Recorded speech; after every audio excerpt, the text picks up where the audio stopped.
তোমার এই যে হাঁটুতে এসিএল লিগামেন্ট ইনজুরি হয়েছিল তাই না? জি স্যার। কিভাবে হয়েছিল? স্যার ফুটবল খেলতে যাই।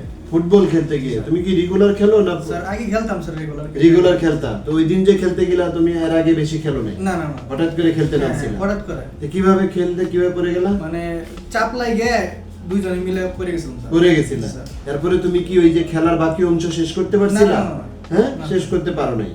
আচ্ছা, আরেকটা হলো যে তুমি যে মাঠটা ত্যাগ করছিলা, জি। এটা কি নিজে নিজে পারছিলা না না, না, কারো না। হেল্প নিয়ে করছিলা?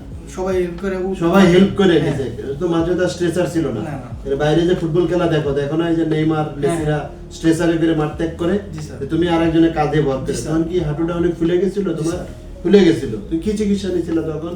স্যার তখন তো স্যার এমনি এলাকার চিকিৎসা নিয়েছিলাম, তারপরে এখানে এসে না স্যার আপনার এলাকায় তুমি কোনো প্লাস্টার বা এগুলো কিছু না, না, করো না? ওইগুলো স্যার কিছু তারপরে করা তুমি একটা ওষুধ খাইলা, হ্যাঁ। তারপরে তোমার কি অসুবিধা হতো? হাঁটু স্যার, ঘুরে যেত হাঁটতে স্যার, গেলে? মানে উঁচু জায়গা থেকে নিচে গেলে পা একদম দিত। স্লিপ খেয়ে পড়ে যেতাম। ঘুরে যাইতা, ঘুরে যাই বুঝতে পারি না স্যার আমি পড়ে গেছি। ও আচ্ছা। এইভাবে। তারপরে তো তুমি এমআরআই, আমাদের হ্যাঁ। ডাক্তার দেখায় না, আমরা এমআরআই করে দেখলাম তোমার এসিএল লিগামেন্ট ইনজুরি। জি স্যার। ঠিক আছে, তো আমরা যে লিগামেন্ট ইনজুরি তোমার অপারেশন করলাম, এখন কয় মাস হয়েছে? স্যার 4 মাস 22 দিন। 4 মাস 22 দিন। স্যার। এখন কি তুমি এই যে হাঁটতে যে হাঁটো, যে ফুল জি স্যার। ফুল তো হাঁটো তাই না? একদম। দেখাও তো একটু হাঁটা একটু দেখাও। এই হাঁটতে কি এখন তোমার আর পা ঘুরে যায়? না স্যার, এখন সিঁড়ি থেকে এখন- নামতে গেলে কোনো ঘুরে যায়? না না না, ঘুরে যায় না, বসো। তাহলে তোমার এখন নিচে কি বসতে দিছি আমরা তোমাকে? না বসতে দেন না, আমি বসতে পারি। তাহলে 4 মাস হয়েছে, নামাজ পড়তে পারি। তাহলে 3 মাস পরে তো আমরা বসতে দেই। তুমি বসো, একটু দেখাও যে তুমি এখন বসতে পারো। ও ফ্রিলি কিন্তু এখন বসতে পারছে তাই না? জি স্যার। উঠো, বসতে কোনো ব্যথা পাইলা? না না। ব্যথা পাইলা না, তাহলে তোমার এখন তো ভালো আছো তুমি, জি, তোমার আলহামদুলিল্লাহ হাঁটু স্যার। ফুল ভাঁজ হয়। তো তোমার কি কি একটু টুকটাক কি অসুবিধা হয়? যে শব্দ বললা যে একটু বলো। স্যার শুধু শব্দই হয় খালি। একটু টুকটাক শব্দ হয়, সিঁড়ি থেকে নামতে গেলে হালকা হালকা একটু শব্দ হয়। তাছাড়া আচ্ছা কোনো আচ্ছা, শব্দ ঠিক নেই। আছে দর্শক, আমরা তোমাকে মাধ্যমে বলে দিতে চাই যে এই যে লিগামেন্ট অপারেশনের পরে হাঁটুর যখন বোনসের সাথে প্যাটেলা, ওই যে একটা বোনস আছে এখানে, জি, হ্যাঁ? জি। এটা যখন একটু কন্টাক্ট হয় হ্যাঁ। তখন এরকম পটপট শব্দ হয়। আর এই যে মাংসটা, হ্যাঁ, আচ্ছা।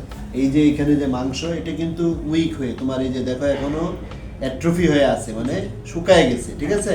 এটা যখন তুমি ব্যায়াম করতে করতে আরো বিল্ড আপ হবে, তখন কিন্তু তোমার এই শব্দগুলো আস্তে আস্তে চলে যাবে। জি স্যার। কথা ক্লিয়ার? জি স্যার। তো তুমি কিন্তু অত্যন্ত ভালো পেশেন্ট, রেগুলার আমাদের এখানে আইছো, ফলো আপ করছো, এই জন্য তোমার হাঁটু পুরো ফুল ভাঁজ হয়ে যাচ্ছে, তুমি হাঁটতে পারছো, তুমি নিয়ম কানুন মেনে চলছো এবং রেগুলার আসছো, এটা একটা ইম্পর্টেন্ট। এবং যে ব্যায়ামগুলো আমরা শিখাই দিয়েছি এগুলো কিন্তু রেগুলার তুমি করছো। জি স্যার। অর্থাৎ জরুরি হলো যে অপারেশনের পরে নিয়মিত ব্যায়াম করা এবং ফলো আপ করা, যে পর্যন্ত ডাক্তার তোমাকে বলবে ওই টাইমলি আসা, ফলো আপ করলে কিন্তু প্রত্যেক পেশেন্টই ভালো, বুঝছো? আমি গোলাম মাহমুদ স্যারের কাছে অপারেশন করেছি। স্যার উনি অত্যন্ত ভালো। আমি তার কাছে অপারেশন করে অনেক আরাম পাইছি, অনেক ভালো ফলাফল পাইছি। এখন আমি আল্লাহর রহমতে অনেক সুস্থ।